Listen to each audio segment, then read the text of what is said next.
Assalamualaikum warahmatullahi wabarakatuh. Untuk pertemuan ini saya akan membahas mengenai sastra anak usia awal. Sastra anak usia awal ini adalah masa-masa pertumbuhan anak terlepas dari usia balita ya.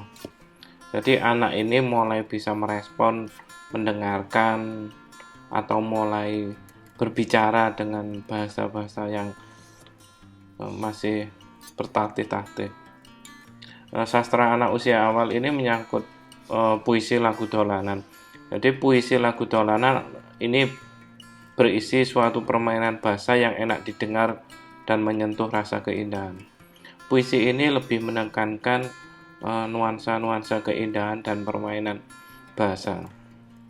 Nah, sebenarnya anak-anak tidak tahu maksud dari biasanya ya. Beberapa contoh anak-anak tidak tahu maksud apa yang dibacakan atau diceritakan oleh yang bersangkutan. Kalau puisi ini jarang dimengerti. Terus tujuannya apa sih puisi tersebut? Ada beberapa tujuan. Di antaranya adalah bersifat menghibur pada saat anak nggak bisa tidur atau menangis atau rewel, itu biasanya dinyanyikan lagu Nina Bobo. Terus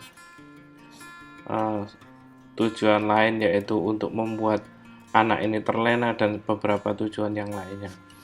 Contoh yang sederhana adalah lagu Nina Bobo. Lagu Nina Bobo ini adalah semacam puisi lagu dolanan yang anak tidak tahu mengerti maksudnya. Cuma ini adalah sebuah penekanan bahasa. Contoh kalau dihafalkan semacam ini.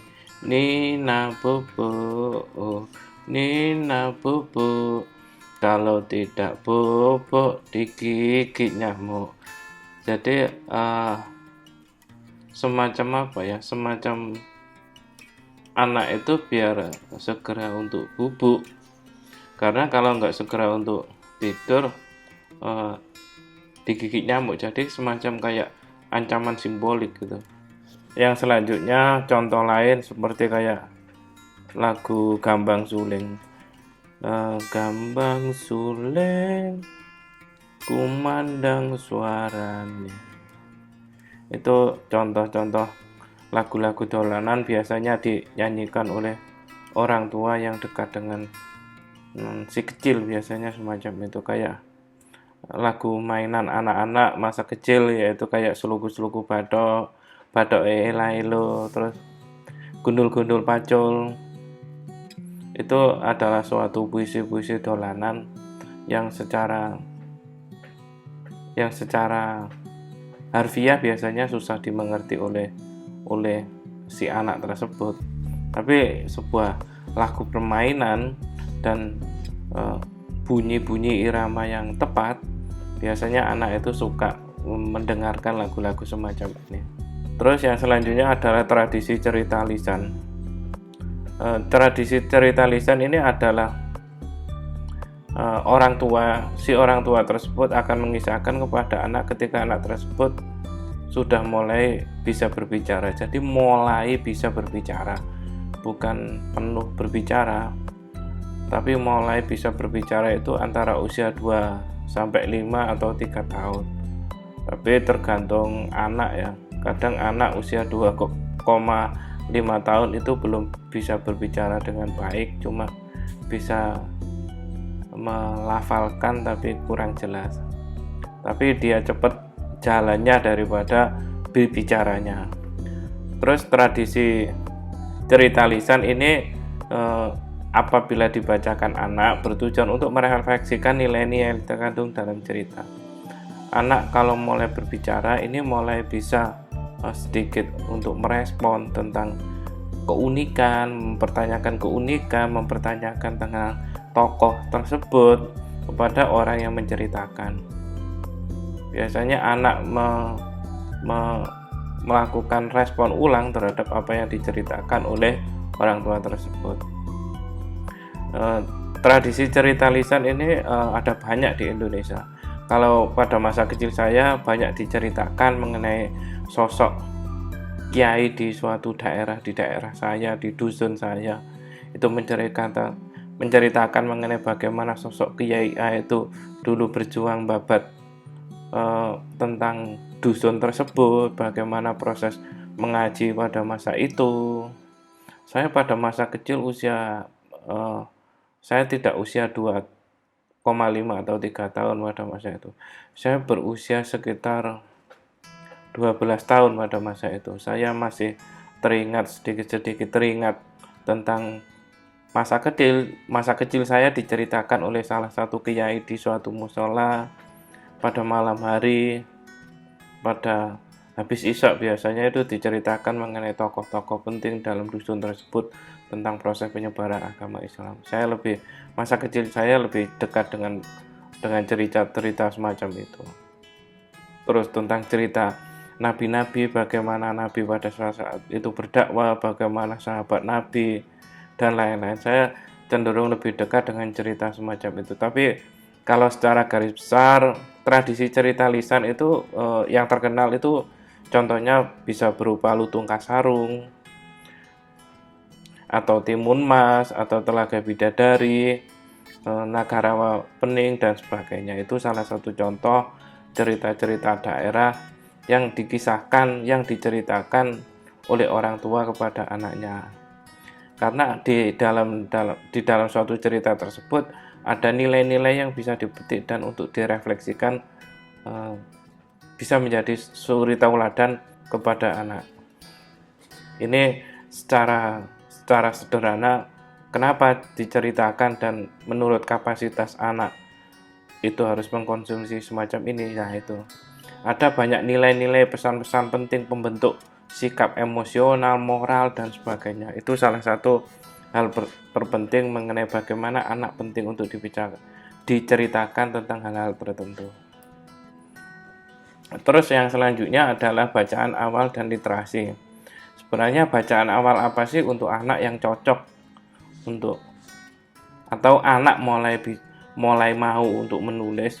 Ini tahapannya biasanya seorang ibu itu memberikan suatu alfabet ya, biasanya kayak poster gitu ditaruh di dinding. Orang tua itu memberikan alfabet atau gambar-gambar nama-nama hewan, atau mungkin alfabet bahasa Inggris dan alfabet bahasa Indonesia. Ini mulai anak memperkenalkan mengenai proses pembacaan yang baik terhadap suatu huruf. Terus yang kedua adalah buku berhitung. Jadi selain tentang alfabet, anak juga pada tahap awal ini diperkenalkan dengan proses berhitung. Proses berhitung ini banyak ya, bisa dicari di toko-toko fotokopi atau ATK. Itu biasanya banyak menjual tentang poster-poster berhitung. Ini sebagai apa? Sebagai proses penataan anak terhadap proses berhitung tersebut. Terus yang ketiga adalah buku konsep. Buku konsep ini bermacam-macam, bisa jadi mengenai tentang rumah terdiri dari apa, atau mungkin tentang nama-nama hewan, itu juga bisa termasuk. Ya, buku konsep di sini pengertiannya sangat banyak. Bisa jadi pengertian gedung-gedung sejarah atau tokoh-tokoh. Itu buku-buku terkonsep dan terstruktur. Atau mungkin buku-buku tentang bacaan-bacaan, atau bisa jadi buku tentang konsep tentang pengertian tumbuhan ini semacam apa, proses tumbuhnya semacam apa, bisa jadi semacam itu. Kok buku konsep ini menyangkut banyak aspek. Terus yang keempat adalah buku gambar. Buku gambar ini menyangkut dua hal ya, buku gambar yang bersifat putih, terus si anak tersebut merespon dengan gambar-gambar dengan alat-alat tulis berupa krayon dan sebagainya untuk mewarnai gambar tersebut. Yang kedua memang suatu gambar yang sudah ada gambarnya. Sebagai contoh, anak untuk berlatih imajinasi tentang suatu warna tersebut. Gambar ini kalau sudah ada warnanya, ini biasanya gambar-gambar yang unik, gambar-gambar yang lucu, gambar kartun dan sebagainya. Tapi sifatnya lebih mendidik dan sangat dekat dengan psikologi anak tersebut. Terus yang selanjutnya adalah buku gambar yang ada teksnya, yang ada bahasanya. Biasanya ini berisi tentang cerita-cerita tentang si tokoh ini, tokoh dalam gambar itu, atau penjelasan dalam gambar tersebut kemudian dinarasikan dalam suatu teks. Itu bentuknya sangat bermacam. Dan ini apa tujuannya? Ya berfungsi untuk memberikan stimulus, memberikan rasa kepekaan anak terhadap suatu hal, baik tentang warna atau pengetahuan atau wawasan dan lain-lain. Ini fungsinya sangat banyak. Demikian penjelasan dari saya tentang proses bacaan anak pada masa awal. Saya sampaikan banyak terima kasih. Assalamualaikum warahmatullahi wabarakatuh.